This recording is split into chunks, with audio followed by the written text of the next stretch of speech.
The reason why I like start off this way is because it usually shows certain individuals, because they do like to be seen, and they do, you know. And you know, people say they're spooks and what have you. Well, I'll say, well, not quite, you know. These are not necessarily spooks in the sense of what you think. Of course, they're spooks because they can't disrupt you and make you feel as though it's ghosts attacking you and what have you. But they are all part of every individual character you'll see floating by me and what have you. They're all part of like different houses or different clans, and they come in constantly, like a sustained attack. I don't know if it's because I am like I don't know, I'm just, maybe it's like a doorway can be opened and they can come into and they show themselves. And it wasn't up until this digital technology where I could actually argue with people and say, well, this is what I'm experiencing. It wasn't until this type of technology I could capture it, rather than saying what I've seen and whatever, because I was called a liar when I was a child. Somebody with a fruitful imagination. But anyway, that's just another long, boring story, really, at the end of the day, you know. You know, it's like, honestly, no, you're telling lies. Honestly, to you know, you cry, and you know, you're told off for crying because you're telling lies. But anyway, that's just another story. What tonight I've noticed on camera, I haven't actually visually, I've seen a couple of little shadows kicking about and a couple of buzzing past us, but blue seems to be the colour tonight, so that's a different house. Blue are very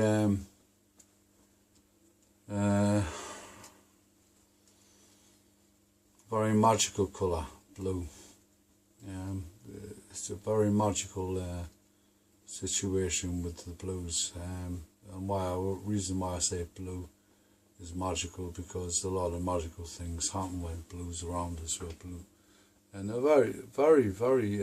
If you can slow it down and capture them, they're not spherical. They're actually, you know, they have different form, different shape to them than just a spherical shape.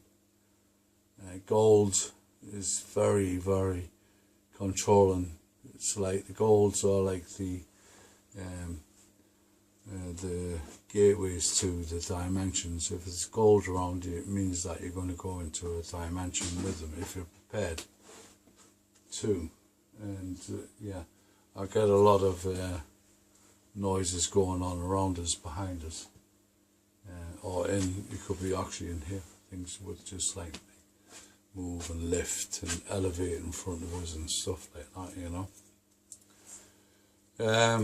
I suppose this is just my diary to, you know, show up on what I experienced. And my pet, Meg, she sees them. My cat, Bagheera, he sees them. And they interact with them, actually. You know, they can, sometimes some irritate them, make them itch and, you know, jump about and think there was a flea on them, but there's not. You know, things like that. But because I'm tuned in, and they are too,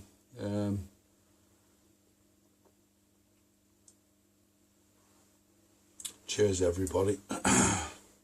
Smoking kills, don't smoke. It's not good for you.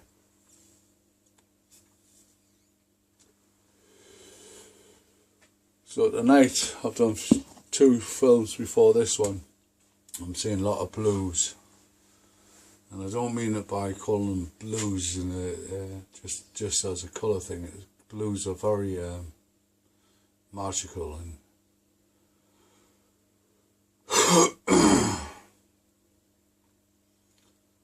you know, it's a strange thing to describe a energy by its colour, but it is all about colours. Colours are absolutely key when it comes to tuning into energies, and certain energies have certain colours, and certain colours seems to be more powerful than other colours, but no disrespect to the other colours, because every colour has its own qualities and own strengths and own personalities too. But my point is that they are all attached to a controlling point. Whoever they're attached to, they have to do who's pulling the strings and what have you, you know. In my situation, I'm around poltergeists. Poltergeists do pull the strings when it comes to certain types of energies, you know. These are the small energies you see flying around us. You won't see the poltergeists. You may see the poltergeists on me, because poltergeists actually do jump on us, and they do go into us, you know. And that's another long story too, like, you know. But I feel as though I've got to